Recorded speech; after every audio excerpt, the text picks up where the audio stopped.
29 जनवरी की सुबह सुबह कुछ तस्वीरें वायरल हुई, कुछ तस्वीरें आई। तस्वीरें देखकर किसी का भी दिल दहल जाता। खबर आई महाकुंभ में भगदड़ की। भगदड़ में कम से कम बताया गया, ऐसा आधिकारिक पुष्टि जो की गई है वो 30 मौतों की पुष्टि की गई है। बताया गया कि बहुत ज़्यादा भीड़ थी और भगदड़ मची और भगदड़ में 30 लोगों ने अपनी जान गंवा दी और बहुत सारे लोग इस भगदड़ में घायल हो गए। इसी को देखते हुए प्रशासन ने कुछ बड़े बदलाव किए हैं महाकुंभ में, क्योंकि आने वाले 3 बड़े और मौके हैं, जिसमें 3 फरवरी को वसंत पंचमी है। वसंत पंचमी में भी शाही स्नान होगा और भीड़ बढ़ने के फिर से आसार हैं। तो इसको लेकर 5 बड़े बदलाव किए गए हैं प्रशासन की ओर से। और वो बदलाव क्या है वो हम ज़रा विभावरी से जान लेते हैं। विभावरी, प्रशासन की तरफ से कल के एक्सीडेंट के बाद जो बदलाव किए गए हैं वो ज़रा आप थोड़ा विस्तार से बताइए।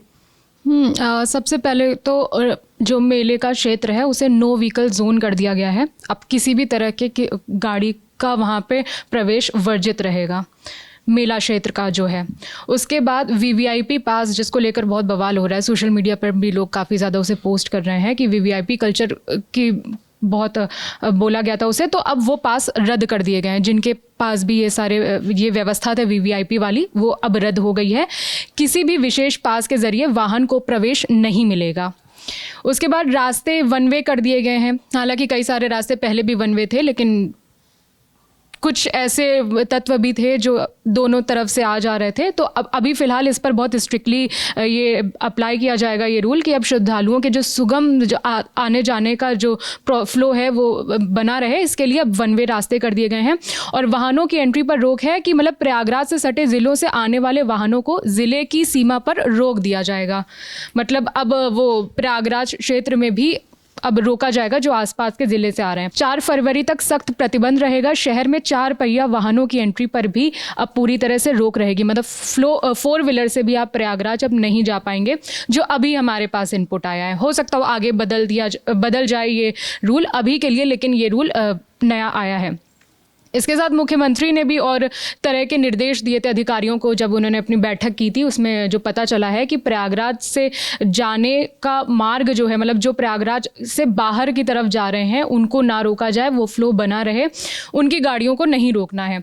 उसके साथ ये है कि स्टेशंस के आसपास हर थोड़ी दूर पर होल्डिंग्स लगे यात्रियों की, जहां वो रुक सकें और वहां पे बिजली आपूर्ति हो। और ये अधिकारियों की जिम्मेदारी है, जैसा निर्देश दिया गया है कि अधिकारियों की जिम्मेदारी है कि उनको खाने पीने की कोई दिक्कत ना हो, वो उनको जो ज़रूरी चीज़ें हैं, बेसिक ज़रूरतें हैं, उन तक पहुंचाई जाए।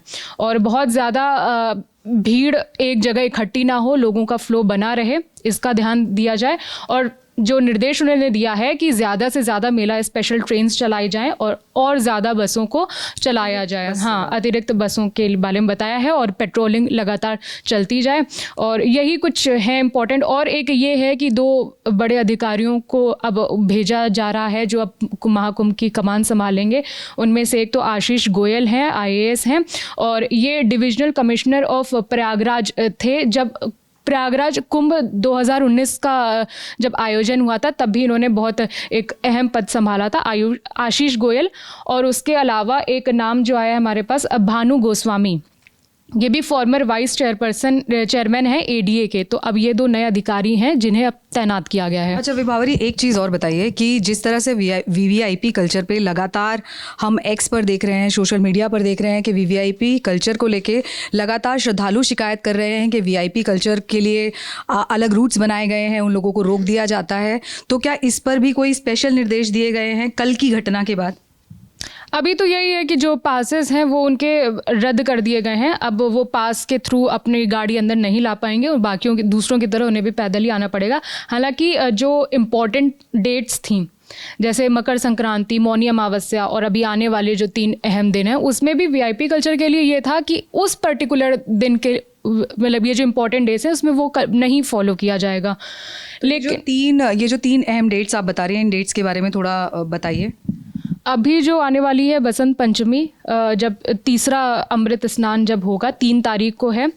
उसके बाद माघी पूर्णिमा 12 तारीख को, 12 फरवरी, और उसके बाद महाशिवरात्रि 26 फरवरी। ये इम्पॉर्टेंट तारीख हैं जब स्नान के, मतलब जहाँ पे श्रद्धालुओं की भीड़ होने के चांसेस ज़्यादा। हाँ, तो ये अहम डेट्स हैं जब वीआईपी कल्चर फॉलो नहीं किया जाएगा। हालांकि अभी भी बोला गया है कि वो अपनी अब वो पास रद्द कर दिए गए हैं, उनकी गाड़ियों को भी एंट्री नहीं मिलेगी मेला क्षेत्र में। तो वीवीआईपी कल्चर को लेकर लगातार आप सोशल मीडिया पर देख रहे हैं, एक्स पर देख रहे हैं, तमाम तरह के लोग वहाँ की शिकायतें हैं कि वीवीआईपी कल्चर की वजह से श्रद्धालुओं को बहुत तरह की दिक्कतें हो रही हैं। तो इसी के लिए नई गाइडलाइंस जारी की गई हैं। 26 फरवरी तक महाकुंभ है प्रयागराज में और 26 तारीख को है महाशिवरात्रि, 3 तारीख को बसंत पंचमी है और 12 फरवरी को है माघी पूर्णिमा। इस पर भी मतलब बसंत पंचमी पर भी बड़ा स्नान है। तो सुखद अनुभव के लिए, सुखद दर्शन के लिए श्रद्धालुओं के लिए नए बदलाव किए गए हैं। तो तमाम जानकारियों के साथ मेरी साथी विभावरी थी। कैमरे के पीछे मन है। हर तरह की जानकारी हम आपको यहाँ पर मुहैया कराते रहेंगे। ललन टॉप देखते रहिए। शुक्रिया।